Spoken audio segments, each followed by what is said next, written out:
I'm going to tell you now about a completely fictitious golden family. This is Russ and Lynette, and they've got two daughters, Ashley, who's 8, and Eva, who's 4. This is a photograph of them this summer on vacation in Saskatchewan, where they went for a week to visit Lynette's aunt. Russ works for a local construction company. He makes $25 an hour, but he doesn't always work the full year. Lynette works as a server, and she makes minimum wage, but sometimes she doesn't work completely full-time either because of childcare and school schedules and juggling parenting duties. They rent a 3-bedroom home in Golden, and they pay $1,500 a month for that, which includes utilities. Russ is seriously considering getting a job near Fort McMurray because they are struggling to make ends meet. However, Russ's father is quite ill here in Golden, and his mom says she needs Russ's help. So they're facing a big dilemma about what to do in order to put food on the table for their family.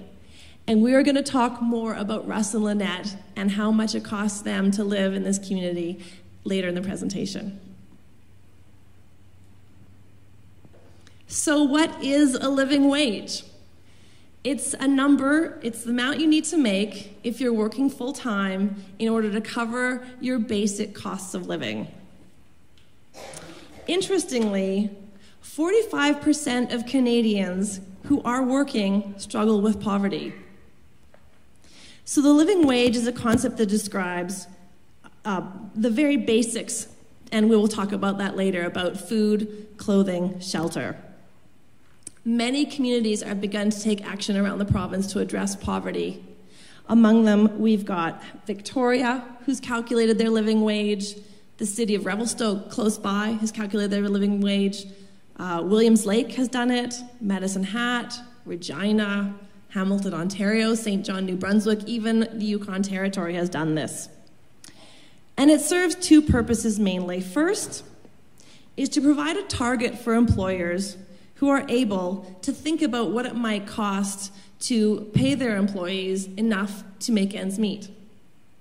Secondly is to illustrate how public policy made by the province and the feds directly impacts family poverty, and to illustrate how the cost of living actually puts pressure on employers to shoulder the burden of fighting poverty.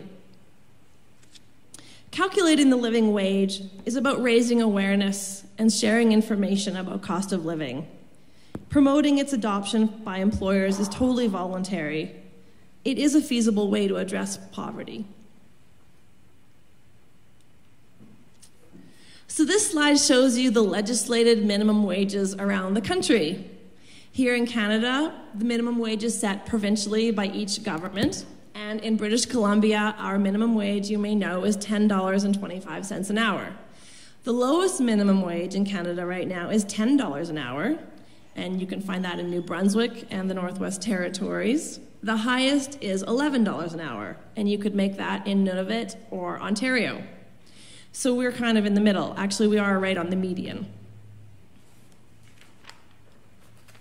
I've got an interesting minimum wage story for you. Actually, it's not even really a minimum wage story.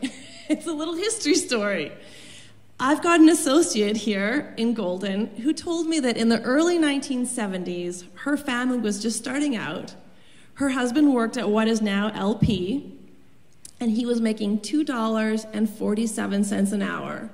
She was a stay-at-home mom, and their family annual income was $8,000. They were able in 1971 to put a down payment on a home, and they said that that's what everybody did. It was totally expected. You would buy a home, and it was completely doable. And I think it's fascinating to think, in contrast to our fictitious family of Russ and Lynette, that the times have seriously changed.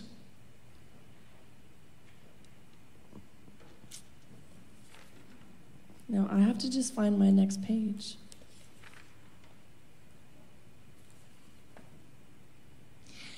So our team boldly calculated a living wage for Golden using the living wage calculation guide put out by the Canadian Centre for Policy Alternatives.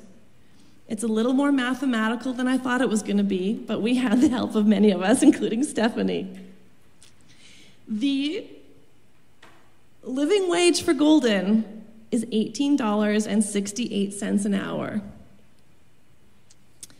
This is if both parents are working and both making $18.68 and working 35 hours a week each for 50 weeks of the year. That way, they will be able to cover the basics for their family. For comparison purposes, these uniform calculations follow the same formula. And in the calculation guide, they provide spreadsheets, tax deduction information, information about MSP premiums, the child tax benefit, and more, so that you can run through all the calculations, take into account all the basic needs, and come up with a final number. We have not yet validated our number with the Canadian Centre for Policy Alternatives because this is hot off the press. We just finished our calculations last week, and you're the first to hear about it. It's very important to remember that a living wage provides for a very bare bones budget. If you're making the living wage, there is no room in your budget to pay off your credit card debt or any interest payments on loans. You're not going to be saving money for your children's education or even your own retirement. If you have elderly parents who need extra help with if they've got medical issues or disability issues, there's no extra money for that. You're not going to be making a little nest egg or saving for emergencies, and it only provides a very minimal budget for recreation. For example, here in Golden, if you're making the living wage, your family would not be affording ski passes.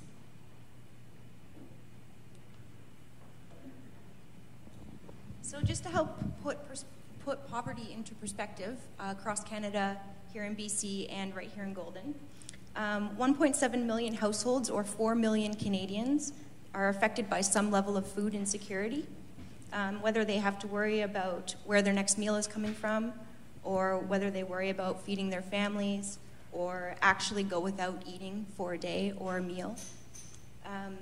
1 in 5 children in BC lives in poverty. And right here in Golden, our food bank serves 300 people a month on average. 30% of those are school-aged children. 37% of our registered recipients are employed, compared to 10% across BC and 11% across Canada. So I think that really speaks to the high cost of living here in Golden. The living wage has been making headlines across the province and across the country for a good few years now. And as I could see earlier, that many of you know a lot about it already. This is a slide that shows a story from the Vancouver Sun recently. You may have also heard that Seattle passed a city ordinance in June this year to raise the minimum wage in that city to $15 an hour over the next 7 years. And in the States, they do have the power municipally to alter the minimum wage. Our municipal governments do not have that power here. What's also interesting is I read an article just this week from the Financial Post about Costco in the United States. And they are an extremely successful business. And it said that they pay their very lowest employee just over $11, or their lowest paid employee makes just over $11 an hour. And on average, their employees make $21 an hour. They think it's a terrific business practice because they have such a low turnover rate. People are happy to work there, they're more engaged, and they don't have to worry so much about discipline and hiring and other things like that. So it seems to be a very good practice to address poverty. So now we'll tell you a little bit about where our numbers came from. For our food costs, we took a look at the report Cost of Eating in BC for 2011, and then we adjusted the prices with the Consumer Price Index. We found that cost to be about $739 a month for a family of 4. Our housing costs, we used the average cost of a 3-bedroom home or apartment in Golden here during the month of September. This is plus utilities, and we got the utilities numbers from StatsCan. And we calculated that to be about $1,208 per month. Transportation costs were from StatsCan again, assuming that the family has a used car. That calculation was about $421 a month. For clothing and footwear, we got that from StatsCan as well, and used, again, the Consumer Price Index to bring it up to 2014. That cost was about $192 a month.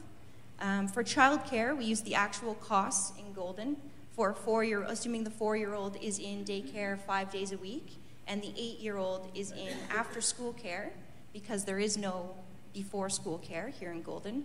And that cost is about $1,372 a month. For education, this is assuming that the parents are going to be taking some continuing education courses. It's based on a 3-credit course at College of the Rockies for both adults, and that was about $1,025 a year. And then our healthcare costs were based on MSP and the Blue Cross. This slide shows the logos of some of British Columbia's living wage employers. And one interesting story is that the city of New Westminster, after their living wage was calculated in 2010, I believe, they decided to look at the idea of becoming a living wage employer, like the organization of the city of New Westminster.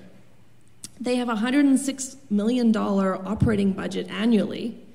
And when they looked at all their employees, everybody from administration to garbage collection to lifeguards, everybody who worked for the city, they realized that if they just put in an extra $150,000 a year, they could bring every single employee up to making a living wage.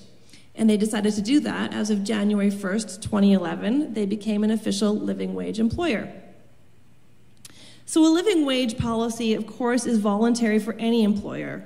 And it would have different impacts based on what industry you worked in and the dynamics of the workforce, how big your organization was. This is not about mandating a pay rate or raising the minimum wage. It's about one employer making decisions to support its workforce and wanting to ensure that none of its valued employees ever went home hungry. Some of the organizations that are living wage employers in Alberta, there's the Calgary YWCA, there's Calgary First Financial, Community Natural Foods, the Calgary Women's Centre. In BC, we've got Van City Credit Union on the coast, the Richmond Women's Centre, the Canadian Cancer Society, United Way of the Lower Mainland, and of course, the City of New Westminster.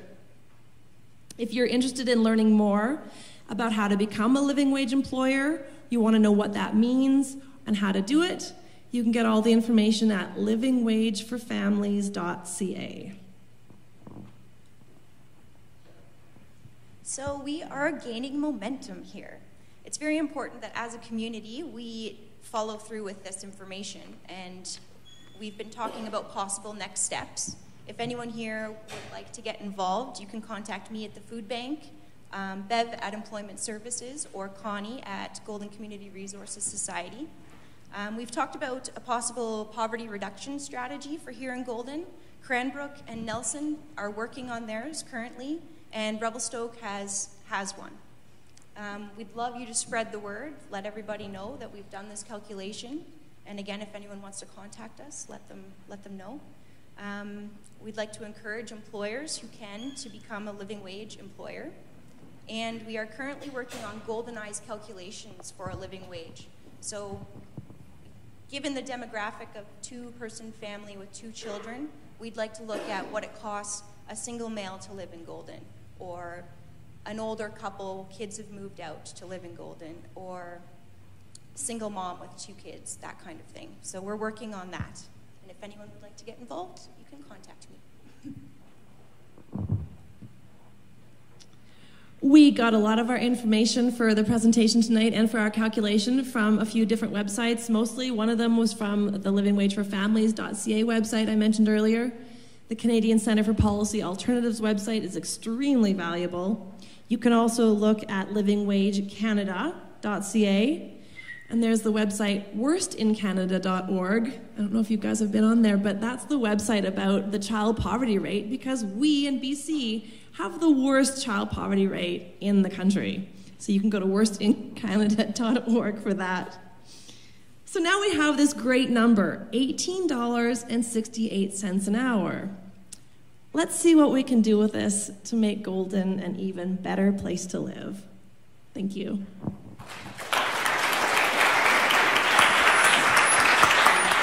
Thank you very much. It was great.